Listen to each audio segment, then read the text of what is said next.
After dealing with Batista, I felt like I was at the top of my career. I was a #1 contender. The Undertaker is unlike any other opponent.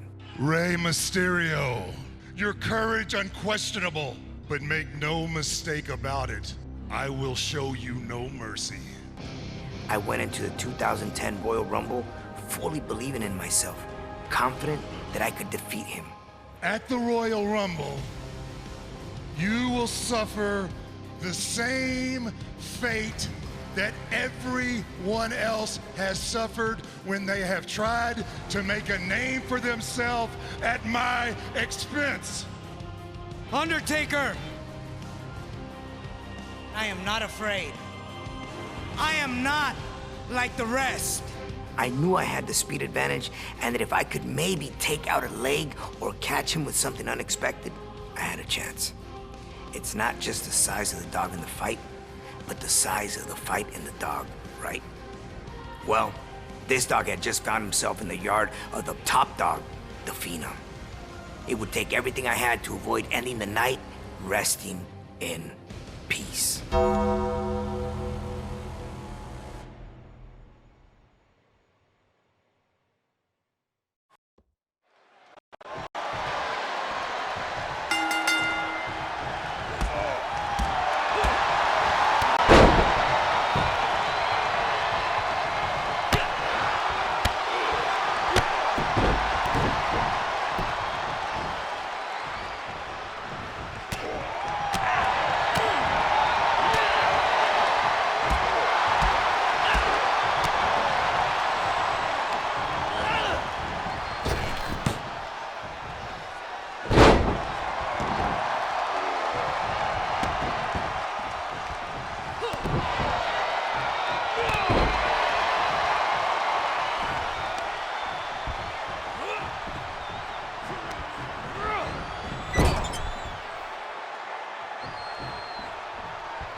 Usually if the 619 is gonna miss, the guy moves.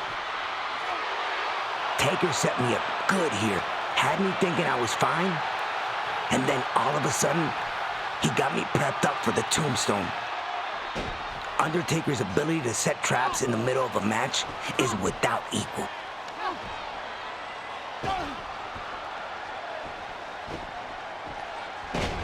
I'd seen that my knees, or maybe even one of the kicks, had busted him open and wanted to take advantage while he might be a little shook. Unfortunately for me, he was more than ready for that plan. But I'd seen the blood. I'd heard him. He was human.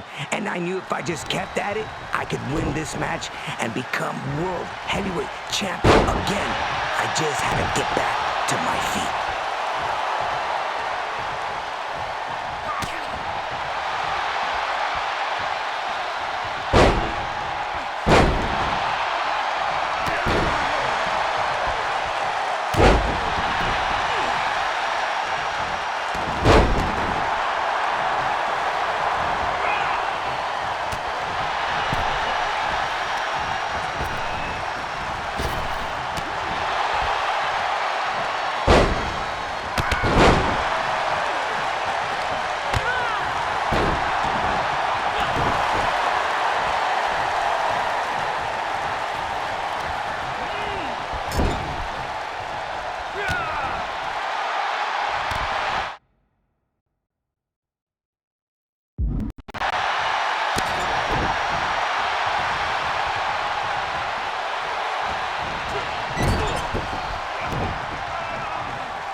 going aerial is always a double-edged sword.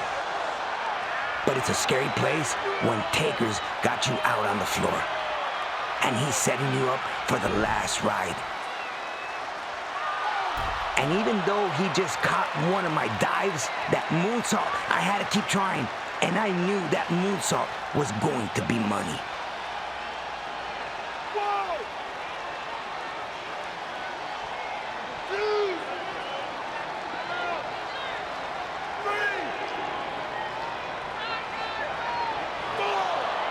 I'll tell you, Taker recovers faster than anyone else I ever competed against.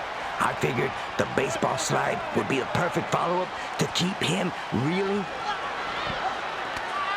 But he saw it coming, and in an instant, had me struggling to get my breath once again. What could I do to this guy to stop him?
No, man, right here, I could taste the victory. Had Undertaker in a real bad way.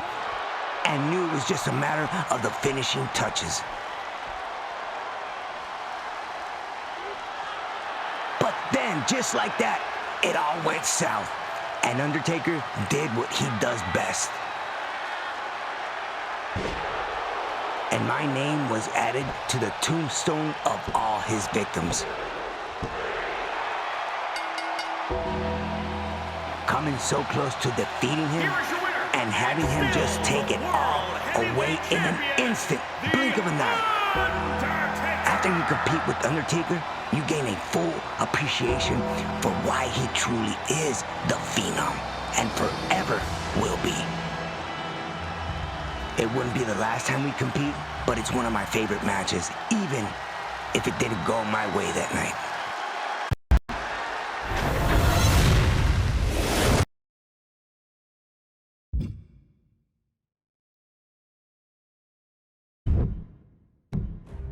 With the WWE Championship controversially vacated in the summer of 2011, I fought and clawed to the finals of the WWE title tournament with my opponent, The Miz. Had to face 3 different opponents to get to the top of the tournament. Dolph Ziggler, R-Truth, and then The Miz. I hate The Miz inside that ring, 'cause he's very dangerous. He'll do anything to win. Maybe we weren't in the middle of a huge personal rivalry, but there was no chance I was going to let The Miz stand in my way of finally winning the WWE Championship. With an opponent as tricky as he is, I had to be ready for anything. Every time you face him, you just don't know what he's gonna come up with. to try to steal one from you, which can make the whole pace of the match feel fast and chaotic. But I thrive in that environment, and that night, I was going to use every bit of my experience to get that victory.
I understood that I was going to be in a dogfight. Despite his team saying otherwise, on this night, he had not come out to play.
just needed something to buy a minute because Miz was coming strong.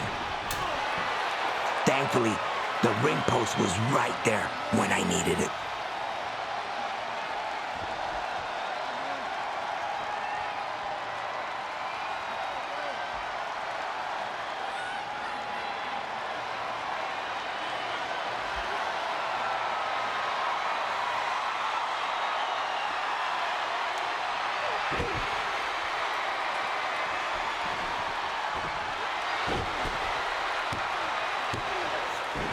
I really thought that was it.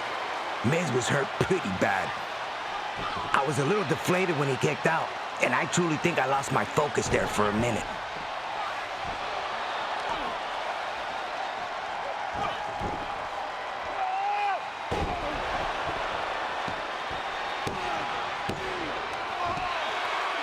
Miz took advantage when I let frustration take over for a second. And that DDT that he hit me with had me seeing stars. Maybe he didn't get the pin there, I don't know. But if I made another mistake like that, I was gonna pay. Miz would be leaving the arena with his second WWE Championship.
I was truly fortunate that Miz, probably a little impatient there, grabbed me when I was so close to the ropes.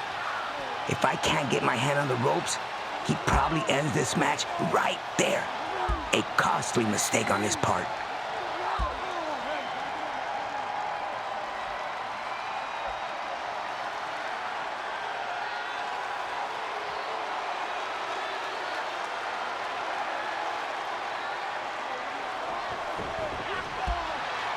Miz left me hanging there a bit too long.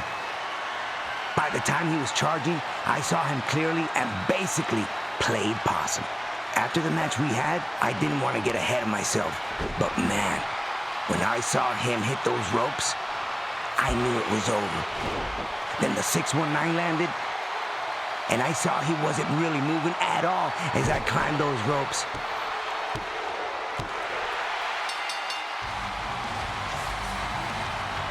The winner of this match and new WWE I never thought I'd hold the WWE Championship when I started. Getting that 3 count on Miz, holding that championship in my hands, it was an incredible moment in my career. even if it didn't last as long as I would have hoped. No one can take that achievement away from me.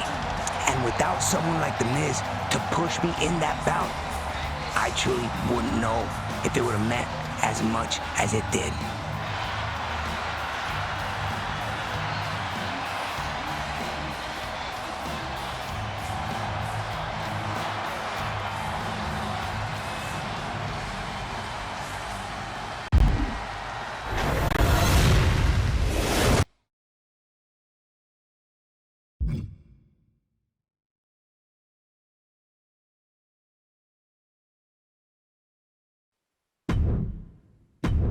After a short time away, I finally returned home to WWE and was looking to make an impact, and found myself in the crosshairs of the Samoan submission machine, Samoa Joe. I believe Samoa Joe is very dangerous in many qualities in this game. He's strong, he's fast, his submissions are incredible. I felt all of those three and more every time I faced him. Each time we met, it felt like he found a new body part to target. Aside from being ruthless, Samoa Joe is one of the most intelligent competitors you will ever see inside of a ring. Samoa Joe is relentless, and I'm man enough to admit that he got the best of me at WrestleMania. If you thought what I did to you at WrestleMania was bad, oh Ray, tonight will make that pale in comparison. I wasn't gonna let him derail my WWE return so soon. With the chance to battle him again on Raw, I knew that if I could dig deep and avoid his devastating blows, I had a chance, which, against Joe, is all you can really ask for.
Joe thought he could just do whatever he wanted of me. Look how he just tosses me out of the ring. But I was still okay. A little shook, but okay. That tope never had a chance.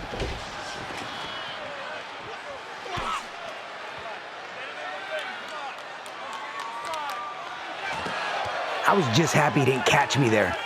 Joe's a really strong dude, and I was risking being powerbombed on the floor if this didn't work.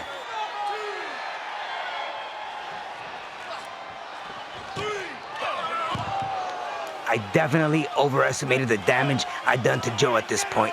He just waited for me to come to him, and I obliged. Huge, painful mistake right there.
have to get creative if I was going to win over Joe.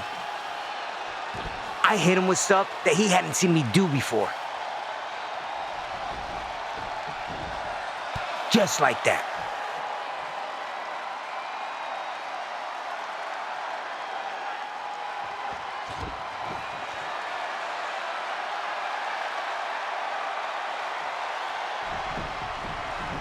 Never had someone just block the 619 before like that. Joe's lethal, and I had to act fast. Precision beats power, correct? Placed the boot perfectly and got myself a little time just to breathe. But if I didn't do something quick, this was gonna go like every other match I'd had with Joe.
Now here I was really rocked, I'm not gonna lie. Luckily he went to lift me up and not go for a cover right there. Joe had me right where he wanted me, but he waited just a little too long to act, and that gave me the time to realize what was happening. I countered the Urunagi and finally get the pinfall victory over him. I know the United States Championship wasn't on the line that night, but beating Samoa Joe that night made me feel like a real champion.